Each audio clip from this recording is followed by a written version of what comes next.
കൊടുത്തു.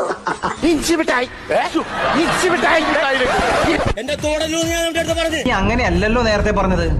പുറത്ത് തൊട്ടോക്കടാ. എന്റെ തോടലൂന്ന് ഞാൻ അവന്റെ അടുത്ത് പറഞ്ഞു. അപ്പൊ ഞാൻ പൊട്ടനാ?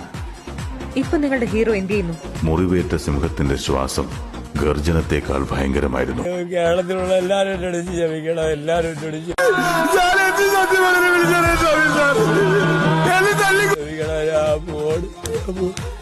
സിജോ, മാനസികമായി തളരാതിരിക്കുക. തളരരുത് രാമൻകുട്ടി, തളരരുത്. എനിക്ക് റോക്കിയോട് ദേഷ്യമോ പരാതിയോ ഒന്നുമില്ല. താങ്ക്സ്. യാതൊരു മുന്നറിയിപ്പും കൂടാതെ നിങ്ങളെ ഇവിടെ നിന്നും പുറത്താക്കുകയാണ്. ഈ തള്ള എന്താണ് പറയുന്നത്? അവരെ കൂടി കൊണ്ടുപോകും. പുള്ളി എന്താ വീകാലാക്കി ടൂർ പോവാണ്. ഞാൻ പോകുന്നു. Bye bye.